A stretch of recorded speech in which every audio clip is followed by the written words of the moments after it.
Underneath the Ford F150 2017 variety with the 2.7 liter EcoBoost, this is what it looks like, or what you want to be looking for the first spot when you go to do an oil change. After you make sure you've purchased your canister filter and that you have everything ready for the oil change, your first spot is going to be removing these 4 bolts on this cover. That's going to require an 8mm socket or wrench. You're going to get this one here. There's 2 more right up there, and another one on the other side. We're starting here with the rear passenger side one. Can you believe how rude those people are driving by when we're trying to make a video? On one of these bolts, one of the secrets is to just leave one of these loose, and that way after you remove the other 3, you can just swing this around. It'll hinge on this, it'll hinge right here on this one that's loose, and then you don't have to worry about taking all of them out. So now that we've swung this down out of the way, now we can access the oil pan, which shockingly is made of plastic. So right there we have our oil pan. That oil pan is that big black box with the orange oil plug. To remove that oil plug, so anyway, you're going to use your 3/8 socket. You're going to break that plug free, and then just be certain just to barely break it free, but to hold it in place. Get your oil pan that you're going to catch all your drippings in, and make sure you've got that. You need to hold that about, I don't know, 16 to 18 inches back, because that oil comes shooting out of there, and if you're not ready for it, you're going to completely miss the canister you catch the oil in, and it's going to go all over your driveway. Lessons that I learned the hard way. We've got the 3/8 socket on there. We're just going to twist a little bit until the 2 tabs disengage, the locking tabs. So could you feel that? Yeah. Okay, now for the rest of it you can do by hand. Keep pressure towards the engine, and then just be ready. You'll know when you're disengaged, and just be ready to pull that out really fast and get your hand out of the way of the oil.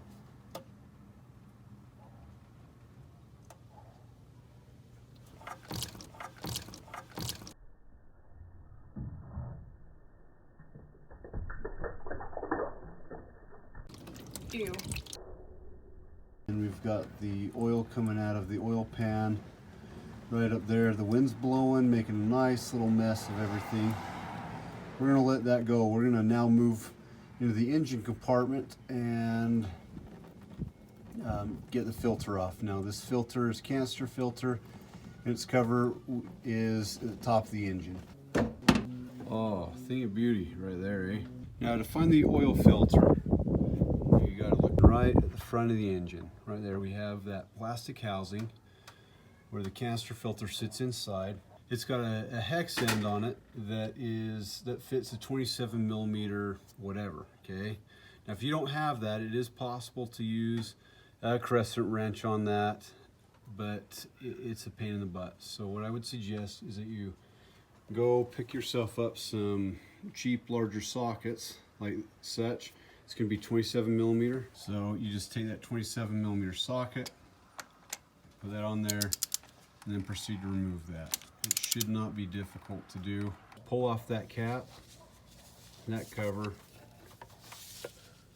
There you have it. There's the filter. Comes out all in one piece. After you've removed it, that's what it looks like down in the hole. So you're just going to grab onto that canister filter. That's that inside part with your gloved hands.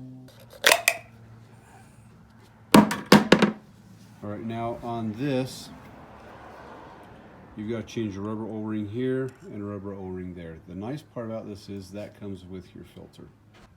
So for the filter, we're using the Wix filter. We're using this particular filter.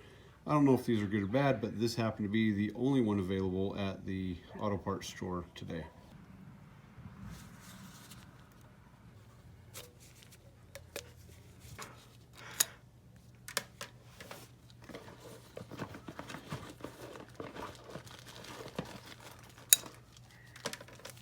All right, Alright, so now we got our new O-rings. We'll just place those on.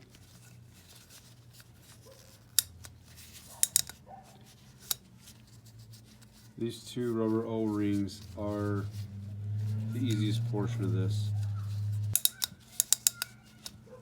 Part of this that really sucks is that little guy right there. And I will attest right now, if you have some type of a pick or anything that can help you get this little guy there on there, it'll be worth its weight in gold. But you just place that in there, push that all the way down. It's friction fit.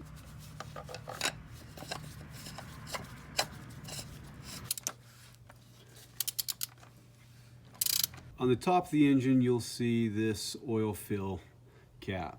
So you want to remove this cap.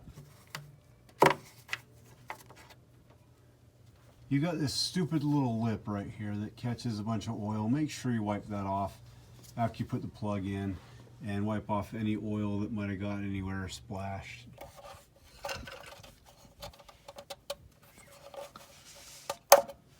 Okay, so before you put the oil in, you want to make sure you've got that cap in place, or you're gonna waste a lot of nice oil. Then you want to clean up your surroundings.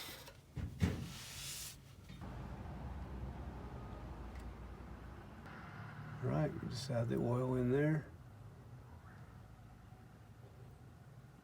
Let that drain for a little while. Put the cap back on, and there you have it. Anyway, that's all we got for today, but that's how you change the oil in this. It's actually quite easy, quite fast. I love how everything's real accessible. The only part I hate is taking off that stupid air shield underneath the bottom of the truck, but other than that, and that's not really that hard, it's just the only portion that I hate. If it wasn't for that, shoot, this thing would take like 3 seconds. Enjoy the day.